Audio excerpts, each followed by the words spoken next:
दोस्तों, अगर आप स्टॉक मार्केट को थोड़ा बहुत भी फॉलो करते होंगे तो आपने एफएनओ यानी फ्यूचर एंड ऑप्शंस ट्रेडिंग के बारे में ज़रूर सुना होगा। जैसे जब हम कहीं पे डीमैट अकाउंट भी खुलवाते हैं तो वहाँ पे भी हमें equity, future and options, currency etcetera ये सारे ऑप्शंस देखने को मिलते हैं। एंड बहुत सारे लोगों को एफएनओ के बारे में जानकारी नहीं है कि ये कॉन्सेप्ट कैसे वर्क करता है और इक्विटी ट्रेडिंग एंड इसमें क्या डिफरेंस है। तो हेलो गाइज, आप देख रहे हैं बेसिक ज्ञान और आज की वीडियो में हम बात करने वाले हैं future and options and equity trading के बीच डिफरेंस के बारे में और इन दोनों में से बेटर कौन सा है। दोस्तों, आपसे रिक्वेस्ट है कि वीडियो को शुरू से लेकर लास्ट तक जरूर देखिएगा। अगर आपने कोई भी चीज़ मिस कर दी तो आप इस पूरे कॉन्सेप्ट को अच्छे से नहीं समझ पाएंगे। तो बिल्कुल बेसिक से स्टार्ट करें तो एनएससी यानी नेशनल स्टॉक एक्सचेंज के दो सेगमेंट्स हैं। कैश सेगमेंट जिसमें हमारा आता है इक्विटी एंड डेरिवेटिव्स जिसमें आते हैं stock derivatives and currency derivatives. Stock derivatives में फर्दर आता है फ्यूचर एंड ऑप्शंस। अब ट्रेडिंग करने के बेसिकली दो मेथड्स होते हैं, day trading and positional trading. Now day trading का मतलब होता है जब आपकी इंटेंशन स्टॉक्स को बाय करके सेम डे सेल करने की होती है, यानी डे ट्रेडिंग में आप स्टॉक्स की डिलीवरी नहीं लेते। एंड वही पोजिशनल ट्रेडिंग में आपकी इंटेंशन स्टॉक्स को होल्ड करने की होती है, यानी बाई करने के बाद आप स्टॉक्स को एक वीक, एक मंथ या एक ईयर के बाद सेल करते हो, मतलब इसमें आप स्टॉक्स की डिलीवरी लेते हो। डे ट्रेडिंग या positional trading equity and future and options दोनों में ही की जा सकती है। तो हम यहाँ पे मेनली बात करेंगे equity trading and future and option trading के बीच डिफरेंस के बारे में। इसको हम आसानी से समझने के लिए एक एग्जांपल लेते हैं। पहले इक्विटी ट्रेडिंग का एग्जांपल। मान लीजिए ये एसबीआई कंपनी का शेयर है जिसे मिस्टर ए ने शेयर मार्केट में ₹200 में खरीदा है। इस शेयर का प्राइस 10 रुपये से बढ़ गया। अब मिस्टर एक्स ने ₹210 दिए एंड वो इस शेयर के मालिक हो गए एंड मिस्टर ए को 10 रुपये का प्रॉफिट हो गया। तो इस सिंपल ट्रांजैक्शन को हम बोलेंगे इक्विटी ट्रेडिंग। अब क्वेश्चन है कि इन्होंने ये ट्रांजैक्शन क्यों की। मिस्टर एक्स ने ये शेयर इसलिए खरीदा क्योंकि उसे लगता है कि इस शेयर का प्राइस 210 से और बढ़ने वाला है। एंड मिस्टर ए ने इस शेयर को इसलिए बेच दिया क्योंकि उसे लगता है कि ये शेयर 210 से कम होने वाला है। Okay, now future and options का एग्जाम्पल। सबसे पहले फ्यूचर्स। मान लो मिस्टर ए ने एसबीआई कंपनी का शेयर ₹200 में खरीदा है। तो mister A and mister x के बीच एक फ्यूचर कॉन्ट्रैक्ट होता है कि मिस्टर एक्स इस शेयर को 3 मंथ्स बाद ₹180 में बाई करेगा एंड मिस्टर ए ₹180 में सेल करेगा।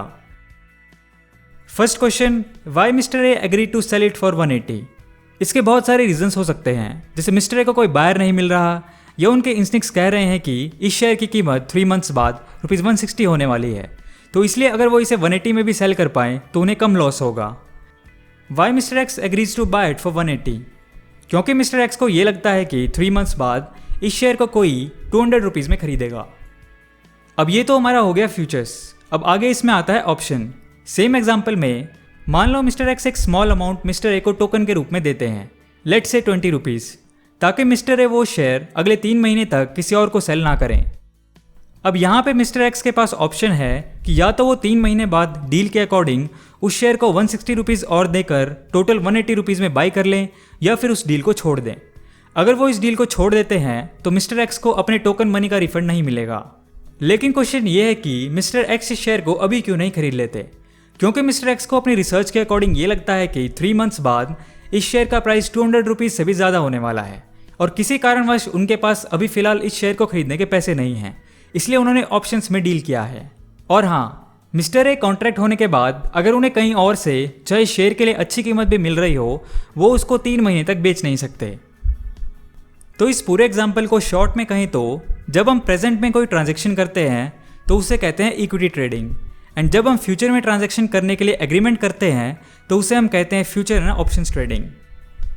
दोस्तों, अब हम आगे बात करेंगे कि equity and future and options trading में से बेटर कौन सा है एंड इनमें क्या रिस्क इन्वॉल्व हैं। बात करते हैं इक्विटी एंड एफएनओ के एडवांटेजेस एंड लिमिटेशंस के बारे में। इक्विटी मार्केट में आप सिर्फ एक शेयर भी खरीद सकते हैं, उसमें कोई मिनिमम लिमिट नहीं होती है। लेकिन वहीं एफएनओ में बहुत हाई एक्सपोजर होता है क्योंकि इसमें आप स्मॉल अकाउंट्स में ट्रेड नहीं कर सकते। इक्विटी में जब आप शेयर को बाय करते हैं तो आप शेयर होल्डर हो जाते हैं, यानी उस शेयर की ओनरशिप आपके पास आ जाती है। लेकिन एफएनओ में आप एक शेयर होल्डर नहीं होते। इक्विटी में आपको शेयर्स पे dividends, bonus, rights and other benefits मिलते हैं, लेकिन एफएनओ में आपको dividends, bonus, rights and other benefits नहीं मिलते हैं।